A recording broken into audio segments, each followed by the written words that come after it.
Hello, and welcome to ohmTown Daily News Show, the news show powered by ohmTown.com. Go over there, all the way up there. Anyway, go over to ohmTown.com and become a citizen. There you can find out all of the articles that we're going to talk about and much, much more. Today is June 12th, 2024. It's Season 3, Episode 164 of the ohmTown Daily News Show. If you type in !ODNS, it will pull up all of the links, and here, I'll even do that for you right now. So now it's in the VOD. And ohmTown is still a little drunk, so I'm not sure what's going on with the way that it puts titles and the URLs in together. I'll fix it today. Maybe. We'll see. Anyway, I am Mayor Watt. I'm the mayor of ohmTown. And ohmTown is a news aggregation site that gathers up a bunch of news into 6 main categories. And then right now, 47 out of 50 channels are online, 7 of which are shows here on Twitch and YouTube. Everything gets ported over. It gets live streamed at both twitch.tv/ohmTown and youtube.com/ohmTown.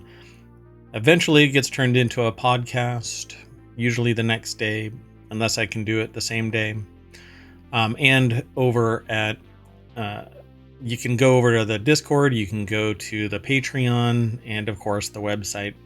But to get access to the ohmTown Daily Podcast via the website, you have to become a citizen. All the rest, everything is over at YouTube, and the podcasts are available wherever you catch pod.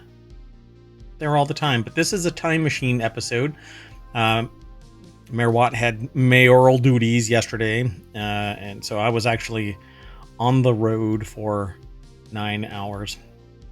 And yeah, it was kind of rough, so I was absolutely exhausted, and I couldn't do the show. Although we're ready to go, so let's get into it. Today we're going to be talking about confirmed beer is not vodka, a Shellfish Warning, an epic trove of games, a summer camp, job, Denmark bans spicy ramen, the Lawbreaking Lawyer, a bridge to Canada, 3,600-year-old prize color maker, Boeing gets no 737 MAX orders, and Valve gets sued in the UK. All that and more is powered by ohmTown.com, so go over and become a citizen quick.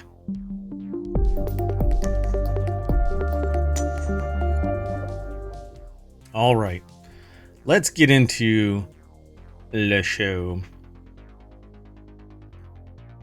1 second. All right, let's get going. The first article is over in ohmTown Daily. UK IPO confirms that beer is not, in fact, vodka in trademark opposition dispute. I'm going to go straight on over to the website, which is TechDirt, and Timothy Gaynor over at techdirt.com put the article together, and they write from the Sky is Falling department, and Sky is spelled SKYY because of the vodka company. But nearly 2 years ago, the website TechDirt, and I'm assuming Timothy Gaynor wrote about a trademark opposition conflict in the UK between Macro Distillery Campari and a tiny one-man beer brewery called the Dark Sky Brewery. Steve White, the owner/operator of Dark Sky Brewery, filed to trademark the name of the business, Dark Sky Brewery. On the very last possible day of the objection window, Campari filed an objection to the application, claiming that the name of the brewery was too close to the well-known brand Sky Vodka, which is batshit crazy. Now, as they stated in it was Timothy Gaynor who posted it originally and did the research. They could have a long discussion just how similar the two names are and how comparable the branding for both entities are. They could go on an analysis as to whether the public, even those who are morons that are late for wherever they're supposed to be, would be confused by any of this. But the main objection the author rose, which was Timothy Gaynor again. Beer is not vodka, and apparently They say that they've done extensive research on this matter. I agree. Beer is not vodka. Although you can take beer and distill it into a spirit, it still wouldn't be vodka. But anyway, as does the UK IPO, it seems, which has found in favor of Dark Sky Brewery. Quote, there may be some degree of competition between the goods but the given differences between them, they do not consider that the competitive choice between beer and vodka is commonly made, wrote IPO Registrar S. Wilson.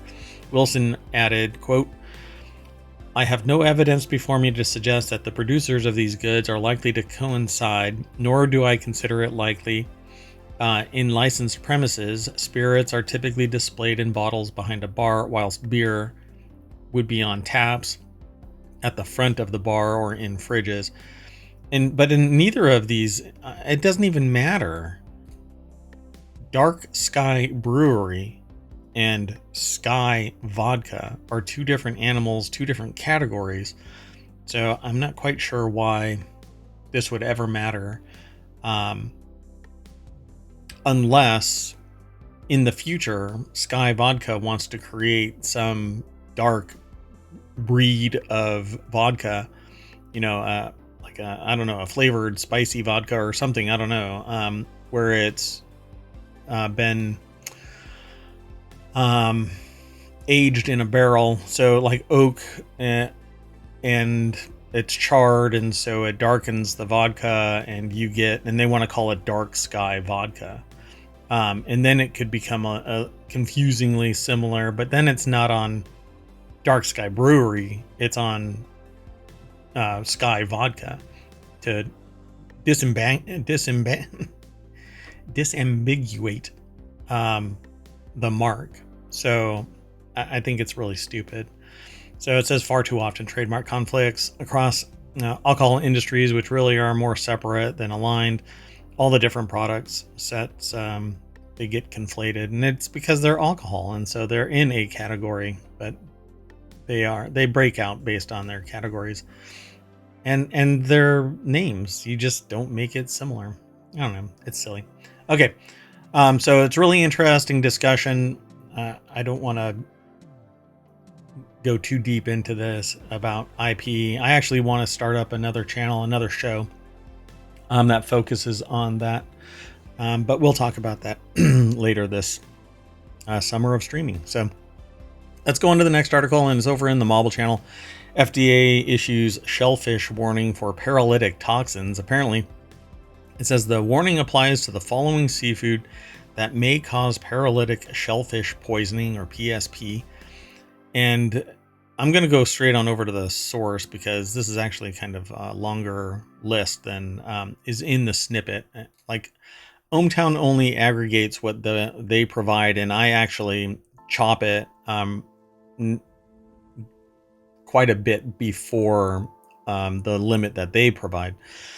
Only because what I want to do is I want to see a short amount of information that provides me with usually the nuts and bolts of it, and then I can manage my information overload that way, and then I can go over to the source should I be interested in that material more. So Katie Smith over at thehill.com put the article together. Certain shellfish harvested in Washington and Oregon could cause poisoning. Paralytic shellfish poisoning causes tingling, numbness, and breathing issues, and the FDA advises avoiding certain clams and oysters. And the clams harvested from the growing areas of Netarts Bay, Tillamook Bay, Oregon. Harvested on or after May 28th, all shellfish species from growing areas in Willapa Bay, Washington, harvested between May 26th and 20th. Why do they have it backwards like that? On or after May 28th. That's a rough one. Wow. All shellfish from Bay Center, harvested between May 29th and 30th. All shellfish from Bruceport, harvested between May 29th and 30th, distributed to Arizona California, Colorado, Nevada, New York, Oregon, and Washington. So all over the freaking place. So molluscan shellfish contaminated with natural toxins from the water can lead to illness. Most of the toxins are produced by naturally occurring marine algae, or algae, however you want to pronounce it. And the shellfish consume the algae, causing the toxins to accumulate in their flesh. So there was a bloom, I guess, and that's what caused it.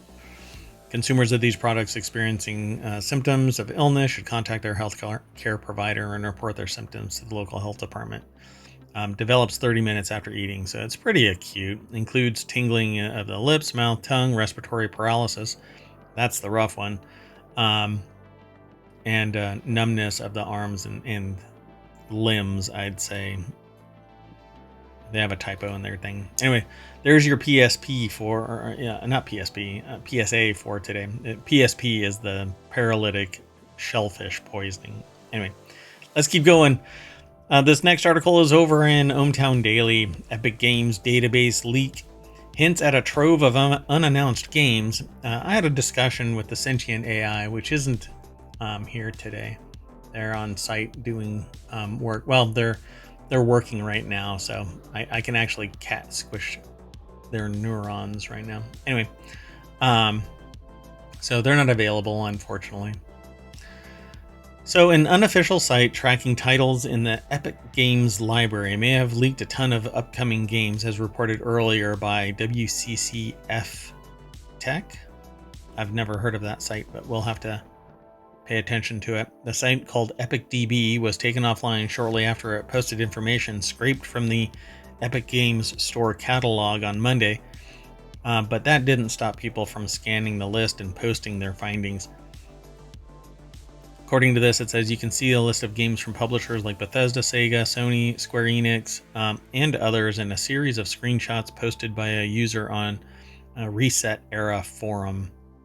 So when you click this link, you get taken over to The Verge. Emma Roth is reporting what others are reporting. The deck statement says code names on the list might point to...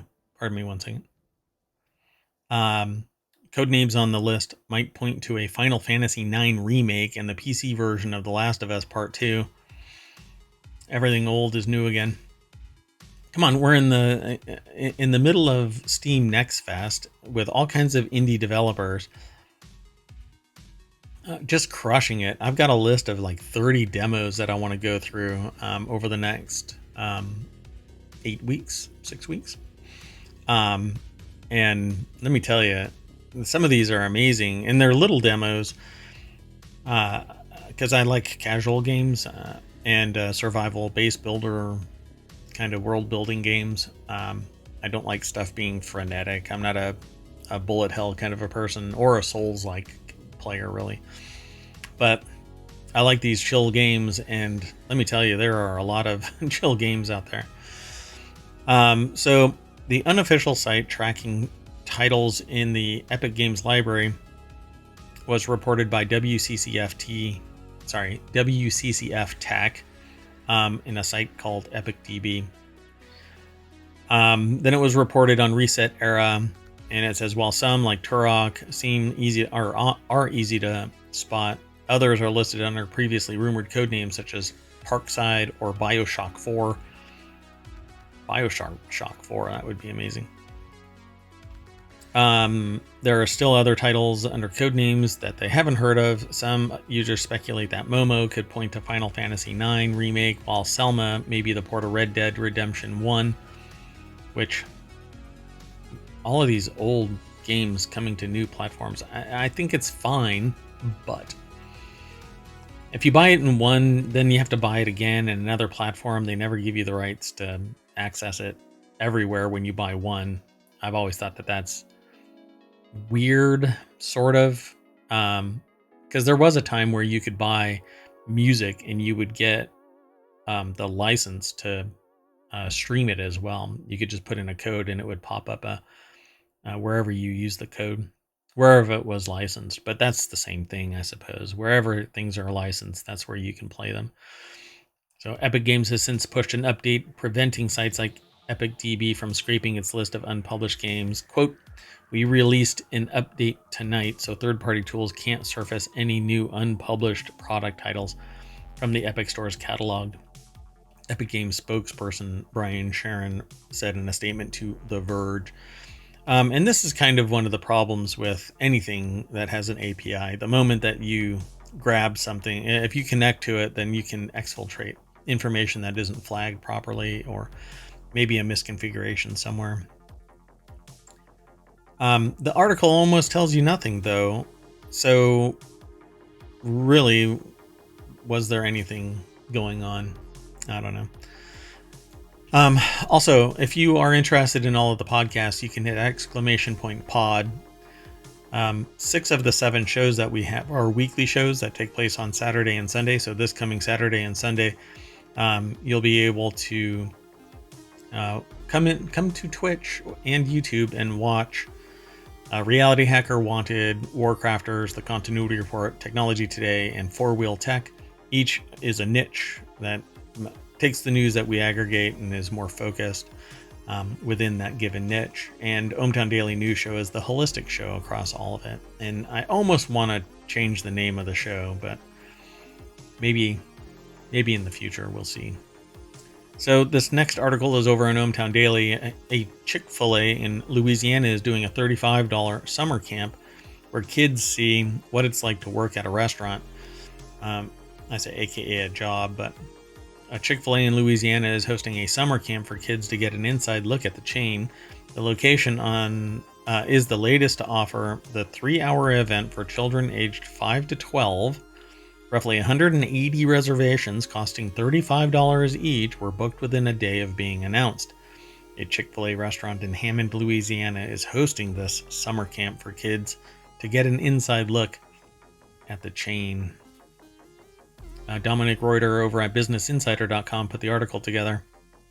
They always have cool pictures, so I wonder what this is actually going to have. It's like pictures of chicken and a sandwich and those crisp-cut fries that are amazing. Oh, waffle fries is, I think, what they call them. They're really, really good. If there's one place that has... So, like, McDonald's used to be really good, but they did something and it changed the flavor, and so I don't really go to McDonald's anymore, but I would go out of my way to get Chick-fil-A fries.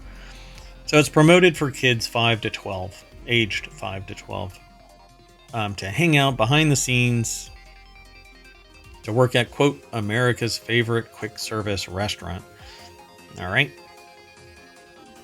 An earlier version of the event said that the campers would learn dining room host and customer service skills, learn how to take a guest order, learn how to bag a guest order, tour the kitchen, and box your own nuggets. Well, nobody's gonna box my nuggets. And make your own ice dream cone or cup. Is that their verbiage? Like, do they call their ice cream ice dream cone? I don't know. I don't think I've ever had ice cream from them. And it was later revised. And a company spokesperson said that the location is one of several across the U.S. that offer the 3-hour event, and another in New Orleans has a camp scheduled as well, which I'm not sure why there's a distinction, because the other ones offer one is a 3-hour event and one is referred to as a camp.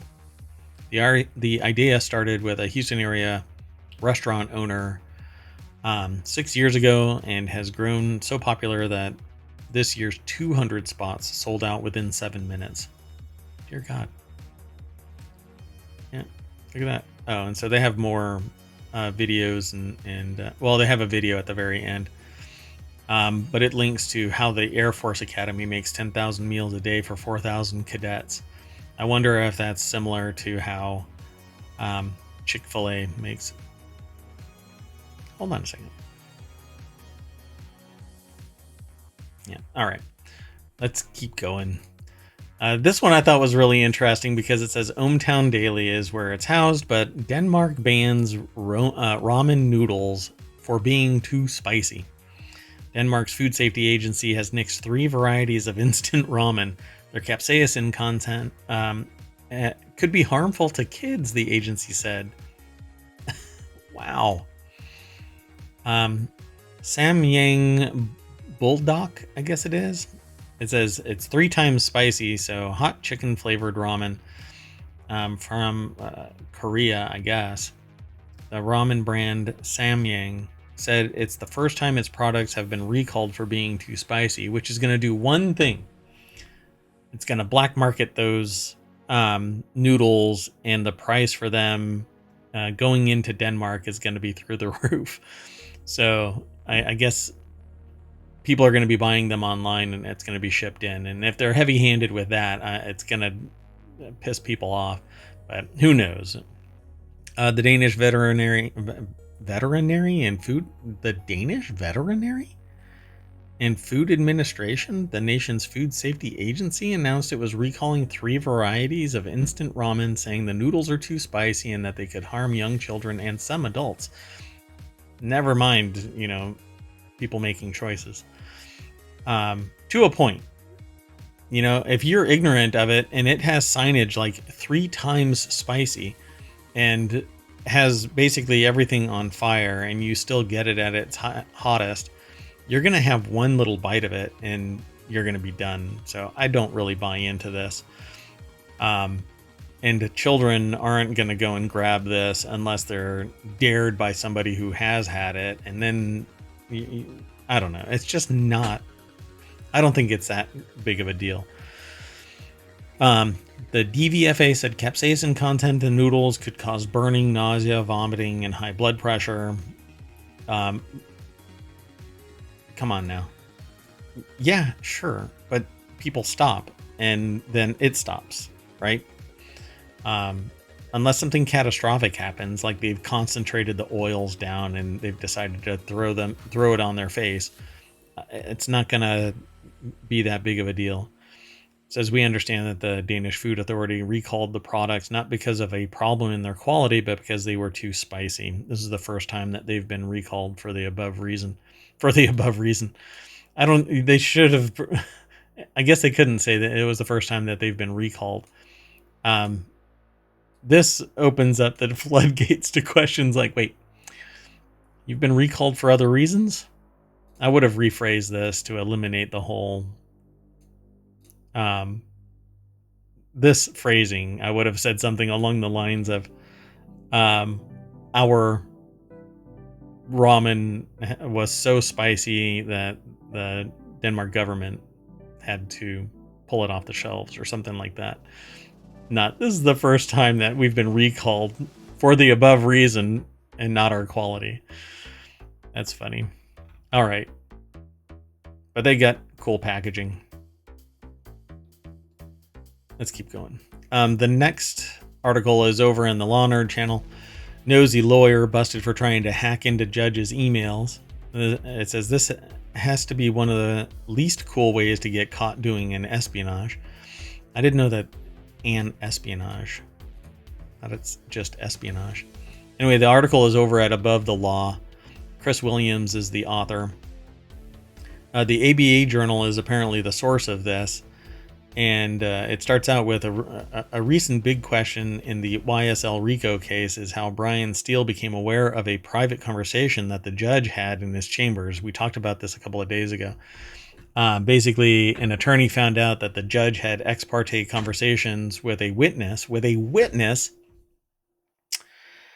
And then when the attorney for the defense said, hey, what's up with this ex parte conversation? The judge says, well, I'm going to throw you in jail unless you tell me how you found out about it. And it says, while the ex parte definitely shouldn't have happened, it's reasonable to ask how Steele was privy of it. The hope is that it didn't take the same intel route as Michael Jacob Libman, which covers this article over at the ABA Journal, where it says a California lawyer is accused of planning to hire Israeli hackers to access the personal email and phone accounts of a judge who later ordered him to disgorge $1.65 million in attorney's fees. According to the June 6th notice of disciplinary charges, Attorney Michael Jacob Libman of Tarzana, California, sought the help of New York lawyer Paul Paradise, or Paradis, I'm not sure how they pronounce it, but it's probably Paradise, who turned out to be a confidential FBI informant directed to record his phone calls and meetings with Libman. In April 2020, according to charges, Libman contacted an Israeli hacker identified as Ben, who is said to be affiliated with an Israeli company called Black Cube. The company is largely run by former officers of Mossad and other Israeli intelligence agencies, according to a prior report. And then it says, there isn't anything inherently wrong with wanting to know the content of someone's phone calls or emails, but things get weird once you start reaching out to foreign governments to do your snooping or hacking in general. Just so you all know, unless you have agency, i.e. a federal allowance, a letter or agency, de facto agency warrant that says you can hack, it is a federal crime, like instantly. You can't hack on your own unless, and here's the other caveat to this, unless a company gives you, or a person gives you, direct right to access said systems to facilitate the hack. And so even if you go, hey, you can go and hack my my AWS account. Actually, you're going to run afoul of hacking rules, of criminal liability. You're going to end up being in a criminal court for hacking Amazon, because Amazon is what you are actually hacking, not just some rando person. And no, you don't have the right to go and hack AWS unless, again, you contact Amazon and say, hey, I've been contracted to perform this service. Now, if somebody else knows different and they've never had to deal with this, or they've had to deal with this and they can substantiate that I am wrong, feel free to let me know I'm wrong. But anyway, it says there isn't anything inherently wrong with wanting to know your content or the content of someone's phone calls or emails. It is when you don't have the right to do it. Even if the plan went through as Libman wanted, did he not think far enough to consider how he'd go about introducing the stolen information as evidence? It would actually be fruit of the poisonous tree, and it wouldn't be allowed in. And performing a criminal action just so that you can obtain information makes you a criminal and invalidates everything that you're doing in a case. You'll end up in an ethics hearing. Again, just so everybody knows, I am not an attorney. I don't even play one on TV or on stream. I'm not your attorney, and even if I was your attorney, I'm not giving legal advice. I'm talking to you about my understanding of the law, but I am not practicing law. So go talk to an attorney. And I'm talking to you from my anecdotal perspective about this particular context. Okay, so let's keep going. The next article is over in ohmTown Daily. New bridge linking U.S. to Canada on verge of completion, but this isn't from The Verge. Doggone it, it almost made it a kind of turducken. With only 85 feet left, the Gordie Howe International Bridge between Windsor, Ontario and Detroit, Michigan is in its final stages of construction, and let's hope a barge doesn't plow into it. The article is over at newsweek.com. I actually have a video that is on target today. A new bridge linking U.S. to Canada on verge of completion, and they have a picture overhead. Jesus Mesa put the article together. I don't know who took the video, but it's pretty cool. You can basically throw a stone from one side to the other. They just have to place a couple of more bands of road and boom, it's done. It's pretty cool. I dig that. And that's how it's hovering? That's amazing. No way. That doesn't look like that, though. That looks a whole lot closer than that. In the coming weeks, crews working on the $4.8 billion project will finish installing a 49-foot segment on the U.S. side before moving on to the mid-span closure. Once connected, the bridge deck will span more than half a mile, making it the longest main span of any cable-stayed bridge in North America and the 10th longest in the world. That's kind of what I was astonished by. This is cable stay. So the only thing that's holding this entire thing up on each side right now are these cables looped through the top of this pylon. How deep this pylon must be and how strong the material is in this pylon has to be amazing. And then there's going to be a tremendous amount of weight force being applied across this little 84 foot or 85 foot span, because there isn't going to be a cable tie through that. I suspect. I think it's going to stop right there, because there's enough tension in the road to hold it up, and then everything underneath, you won't, I guess a barge won't crash into it unless it's really got a long nose and it pokes into the side of the pillar over here. Pretty cool. This stuff is pretty amazing. In some cable stays, the way that it works is there's a huge foundation poured that has anchors on land, and then there's a cable that loops through the top of the pylon and then down onto the road. But this is actually all, I think it spans from the top down to each side of the pylon to hold it up. It's pretty cool. The Gordie Howe is a cable-stayed bridge compared to the George Washington, which is a suspension bridge that connects New York. And so the difference is the verticality of the cables. So with the George Washington Bridge, it's a center pylon. I can't remember the actual proper name of it, but that center pylon holds up a huge cable that goes the span of the bridge, and then hanging down from it are cables. Whereas a cable-stayed bridge is, there's a cable that runs across from one side of the span to the other, and just kind of drapes through the middle of the pylon. It's pretty cool. It's pretty brilliant. There is more to this article. They have some great pictures of it. The bridge is named after NHL star who played 25 seasons for the Detroit Red Wings.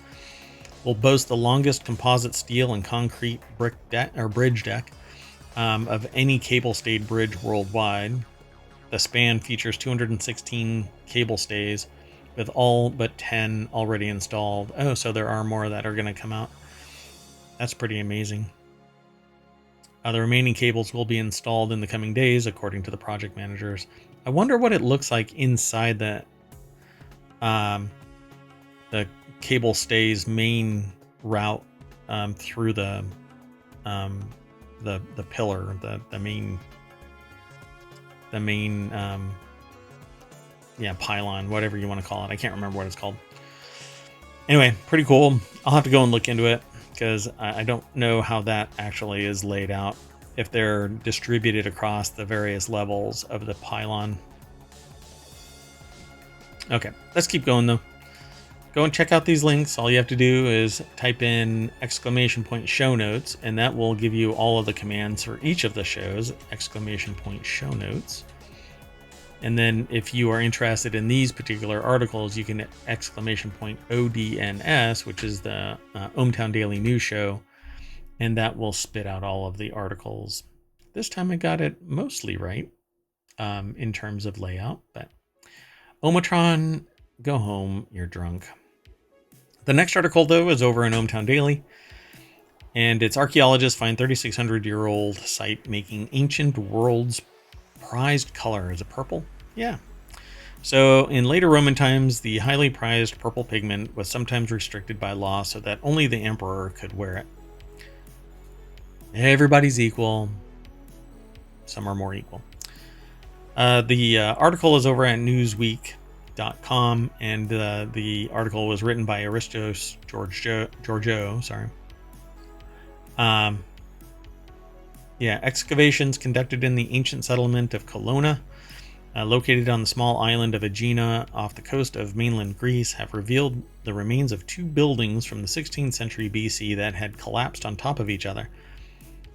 The older building is interpreted to be the site where purple dye was produced in the late Bronze Age, a conclusion based on several findings, several finds or findings that the archaeologists unearthed in a study published in the journal PLOS 1. Colored dyes were a valuable commodity in the Mediterranean region during the late Bronze Age. As a result, evidence of dye production in this period can provide significant insights into culture and trade at the time. So they've got some pictures of the location. It's interesting that it's all on islands and stuff like that. You'd think it would be like ported over to a main area for production and security, but like a mainland area. To obtain there's a quote here. To obtain the desired dye, the hypobrachial glands of the snails, either extracted by opening the shell or as a component of the fully crushed mollusk body, were mixed with some salt water and left steeping for a few days in suitable containers, vats, or vessels, the author wrote in the study, which was led by Lydia Berger with Paris Lodron University of Salzburg in Austria. Interesting. The choice of an adequate container allows the necessary control of the oxygen and light supply, which are important for obtaining the desired color shade.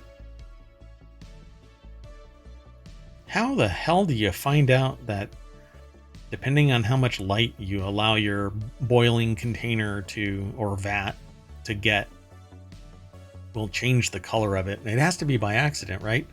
One day somebody just wakes up and says, oh, I left the container open and this is really bright or dark or whatever, color purple. While small in size, Aegina plays a significant role in the cultural history of the Aegean Sea, the arm of the Mediterranean in which it is located for thousands of years, the Neolithic period until Byzantine times, approximately the 6th millennium BC until the 10th century AD. The main settlement on the island was situated on a promontory on the northwestern coast called Cape Colonna. I'm not sure what that picture is, but it's grayed out for me.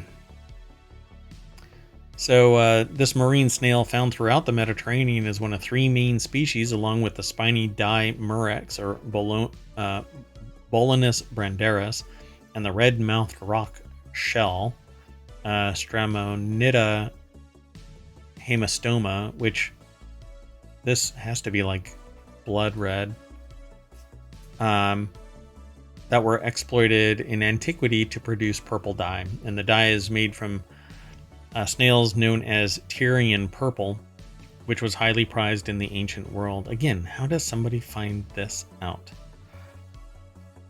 Hey, honey, let's go out and mash up some snails and make some purple. We don't know if it'll be. It says Tyrian purple was worth more than gold pound for pound. As a result, the pigment was generally reserved for use by the upper echelons of society. In fact, in certain periods, the use of Tyrian purple was restricted by Roman law so that only the emperor could wear it.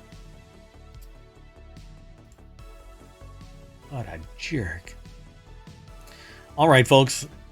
We have two more articles, and then we'll figure out what we're going to do. I'm going to have to end the stream, but maybe I'll come back and I'll play a couple of games. Not sure. This next article, though, is over on ohmTown Daily. Boeing sales tumble as firm gets no orders for the 737 MAX for second straight month. Boeing had another weak month of aircraft sales in May, taking orders for just 4 new planes.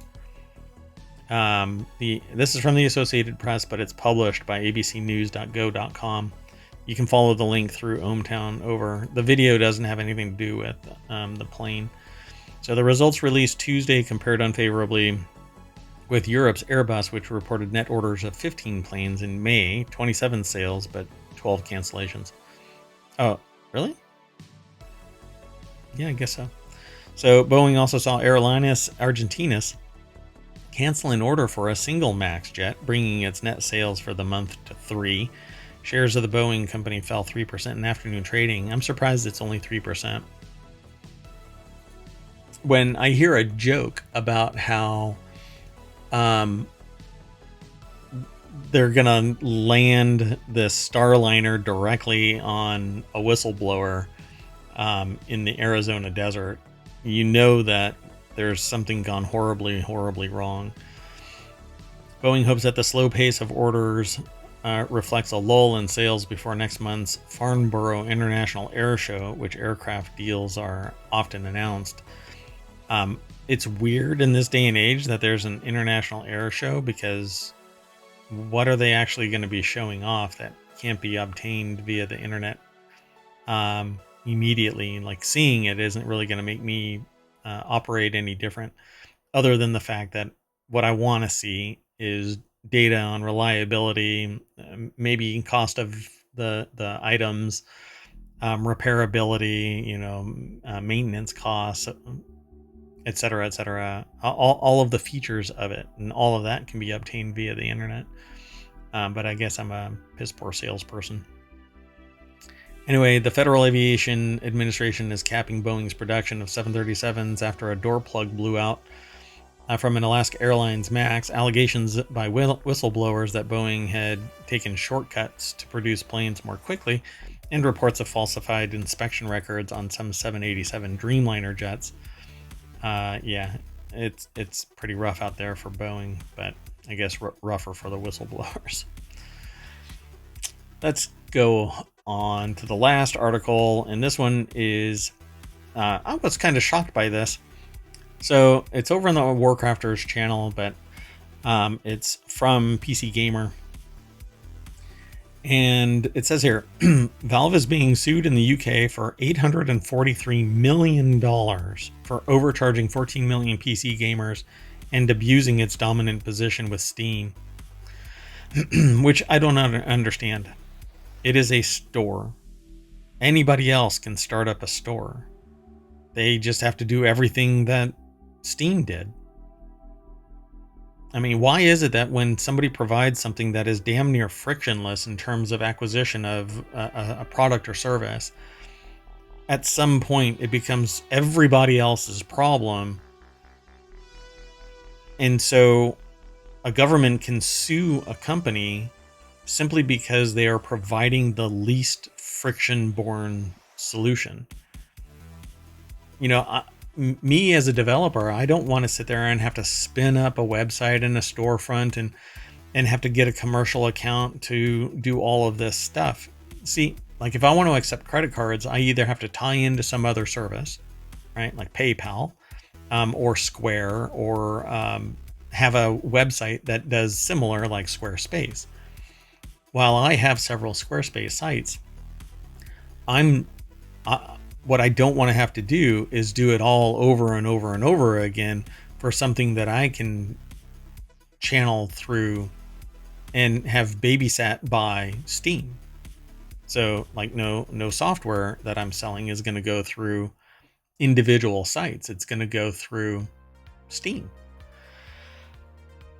So Valve is being sued in the UK for £656 million, or $843 million US, over claims that it uses Steam's dominance in the PC gaming marketplace to shut out competition and overcharge for games. The lawsuit, and I'm not quite sure why overcharge for games. Here's why. Because if Valve were to lower their price for what the cost is to obtain the game, right? Let's say it's 20% and they lower it to 10%. All that does is increase the margin for the gaming companies to sell the game. If the game costs $50 and Steam takes 20% of it, then the store is going to get, the developer is going to get 80% of the profits, right? And then they take away and they write off that overhead, and they write off all of their other costs, their amortization, their depreciation, etc., EBITDA.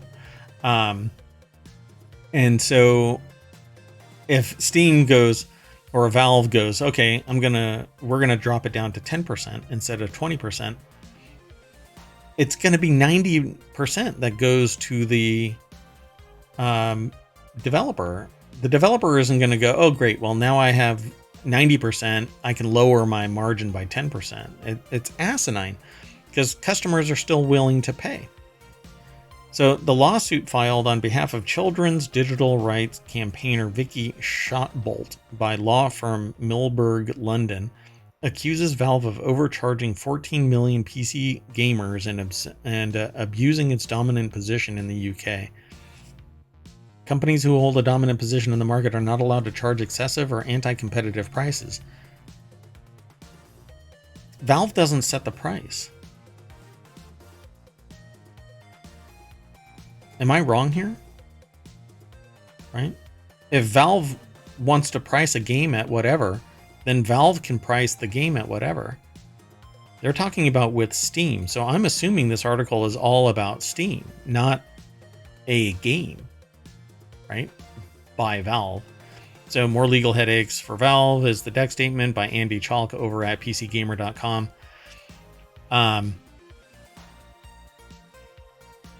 No, what a stupid web. I'm sorry. This just seems really stupid. Companies who hold a dominant position in a market are not allowed to charge excessive or anti-competitive prices, Milberg said at steamuos.co.uk, a website dedicated to the lawsuit. They also cannot impose other unfair trading conditions that prevent or hinder others from competing with them.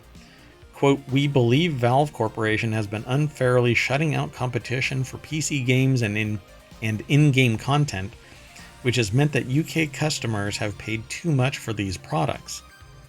Yeah, see, it is. Excessive commission up to 30% of the game. No. The amount of value that is being garnered through Steam allows an unlimited number of people from discovering the product. Let's just say 14 million people would discover my game when I release it. How is that not worth 30%? You know, I put it on there, they promote it. If I pay more so that they promote it on the front page, it doesn't gain traction because I don't mark it worth crap, right? But somehow it goes viral, it gets likes, and they promote it. They make more money, I make more money, I get more attention, I make more money, they make more money.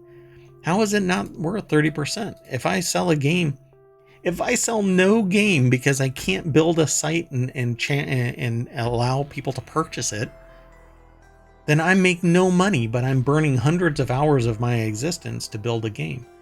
How is that not worth 30%? To make a streamlined solution. They do all of the billing. They do all of the accounting. I just take my numbers and then I modify my numbers with my actual costs on my back end as a business. I file my taxes. I write off some of this as losses because 30% is actually going to Steam. So the lawsuit turns on three key points: that Valve imposes price parity obligation clauses on developers, preventing them from offering lower prices on other platforms, that all add-on content games purchased on Steam must also be purchased through Steam. Again, it says a practice known as tying, which it's part and parcel to the process. You are enabling people to purchase something for the very game that's sold on the platform. It allows for the downloading of the game. It manages so much. How is this not? The only way that this helps anybody is if the people who are fighting for this already have all of the infrastructure somewhere else in place, and the money and the people and the time to do it. I want to be able to just sit here at home or in the mayoral mansion and write a game and then publish it to Steam. For crying out loud, this is so dumb. Steam must also make games purchased on Steam must also be purchased through Steam, a practice known as tying, and that the cut it takes on all sales through Steam, the aforementioned excessive commission, has resulted in excessive pricing on games. No. Not for a moment do I believe that the reason why a game is $60 on Steam is because Steam is causing some developer to go, well, I need to make up that 30%. Because every time you raise the price, you give 30% of that price raise. It's kind of like the hot dogs versus buns ratio. Eventually you have the lowest common denominator, but still you're going to end up with way too many buns and hot dogs. Well, you keep on raising the price, it becomes untenable. People pay for the perceived value, not that 30%. They price for perceived value, not that 30%. Hate to break it to you, if you have a $1 game and you sell it for $1, 30% of it should go to the channel that's facilitating all of it. You don't have to have, like I said, you don't have to have a merchant account. So you're not losing 3% right out of the gate for the process, and then a per transaction cost. You also don't have to have the website sitting there. You also don't have to do as much marketing. You still should. And countless other things if I wanted to go through it all and reiterate all of the stuff that somebody has to do as a developer. But Steam, without a doubt, is worth 30%. And it says of up to 30%. So if you are a valued partner with Steam, you probably can get a lower amount. I haven't looked into it. So, or at one point I've heard numbers, but I'm using the article itself. So Valve has faced multiple Steam-related legal actions in the past. In 2018, it was slapped with $2.4 million in Australia for Steam's lack of refund policy prior to 2015, and in 2023, it ate $1.73 million fine originally imposed in 2021 for geo-blocking games, that is, preventing game keys purchased in some geographic regions from being activated in other locations. And that, I think, is a screw-up, right? Not having a refund policy that is applicable to a region, because there's all this regionality bullshit. Then yeah, fine. What really should have happened is they should have been notified. Hey, you don't have a refund policy that applies for Australia properly, fix it. And they fix it. And they should be acquiescent to that. Geo-blocking games might have been a mistake. I don't know how cognizant they were of blocking it, but balkanizing access so that it limits risk, that I understand a company can do and should do. They say that's a lot of money, but it's a relative drop in the bucket. A 2023 VG Insights report estimates Steam has earned more than $9 billion in revenue in 2023. And you know why? It's because it's frictionless. I think their search is kind of horrible, but other than that, it's frictionless. I think they should allow tabs in the interface, much like a browser, so I can do various things within the interface. The Steam interface, the website, you can do it differently, but the Steam app itself doesn't have tabs. It also doesn't scale very well, or it doesn't scale at all. You have a very narrow interface, but if you have a 27-inch or 34-inch display, then it's this tiny little screen. And like wish lists, I think I would love to have tabs so that I can sort it by very certain things and not what they provide, because they provide things like type and whatnot, but in price. But I want to be able to categorize the tier of my interest for that game. Anyway, I get distracted easily. I think this is a silly case, and I certainly don't think that it holds any weight. But what's going to end up happening is, because it's talking about money, and people feel that Steam/Valve has enough money, they don't need it, they don't deserve it, etc. But that's cultural relativism. Valve's 30% take on Steam sales isn't popular with developers, the article says, particularly in light of the fact that other digital storefronts, including Epic Game Stores and Microsoft Store, only take 12%. But the company has repeatedly defended its take, and aside from a revenue share adjustment in 2018 that reduced the cut to as low as 20% based on sales, refused to budge on it. That dog's stubbornness led Valve to get tangled up in Epic's drawn-out battle with Apple, and also inspired Epic boss Tim Sweeney to call everyone at Valve assholes.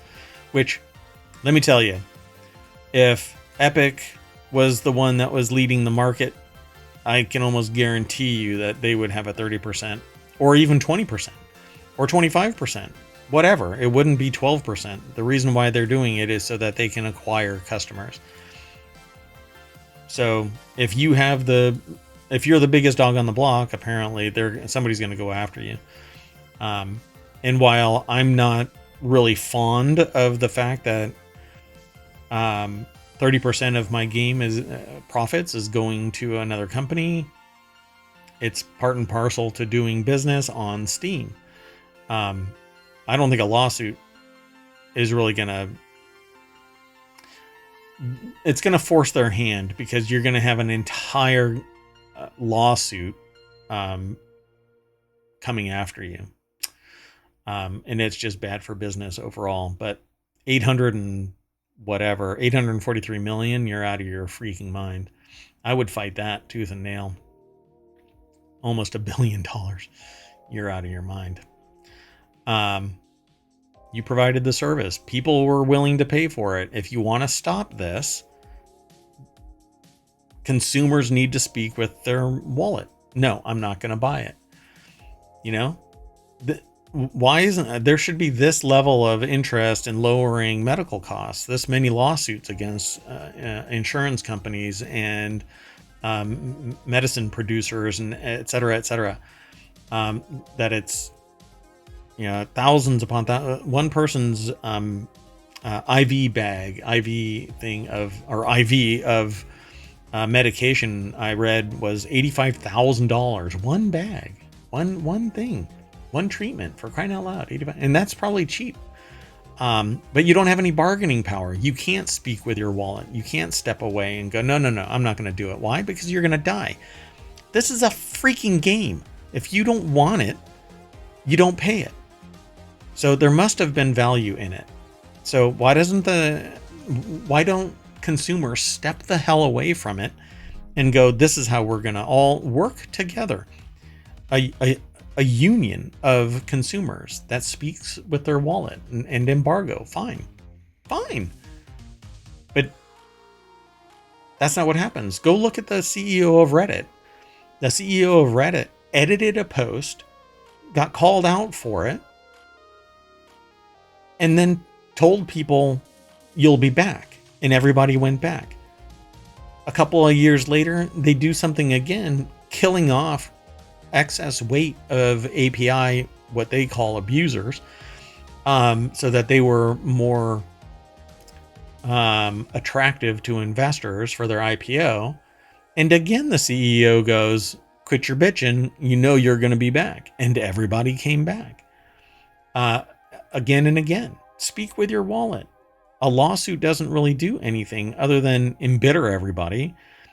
And it may make change, but still, the only lesson really is get their money now. They made $9 billion and you're suing them for 843 million. You're not going to get 843 million. I don't think you deserve it. Not even close. And I don't think that they're really abusing it so much as they are providing a valuable service to countless people. I mean, Next Fest was spectacular, or is spectacular. There's still 4 more days. And everybody that did any game showcase promoted their stuff through Steam. The only ones that couldn't or didn't do that, and actually they did partially, was mega corporations that already have the ability to sell directly through their own app, through their own website, through their own hardware. You know, Xbox, PlayStation, Epic has their own thing. You know, do a better job and more customers would come to you. But this is definitely a value to every developer across the board.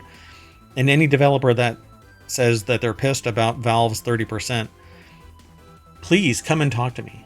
I would love to have a conversation with you, because everything that I have done ever in this space, and I have, mark my words, I've been down this road. I've launched nationwide services. I've got apps that I've pulled from the Apple App Store and Android Store that I'm just not interested in babysitting anymore. And I'm working on one that's going to go into Steam. And I have real world products. It is not cheap. It's not easy to maintain and babysit. The expense ultimately is way beyond 30% per item, for sure. So I'd be happy to talk with somebody about what their woes are regarding this and how 30% isn't worth it. Please, yeah, come and talk to me. And in light of all of this, the time machine has started overheating because of the overcharging complaint, I guess. So we're going to download ourselves right back to the front page of ohmTown, where you can see that it's June 12th, 2024, and the time machine. Dun, dun, dun. Anyway, that's it for today. I am Merwat, flying solo through ohmTown Daily News Show. We'll see you later today. I don't know. Be sure to follow us here on twitch.tv/ohmTown and youtube.com/ohmTown. We got a Patreon and a Discord and pretty much everything everywhere. Everything everywhere all at once, which that's not my, no. Please don't sue me. See you later. Bye-bye.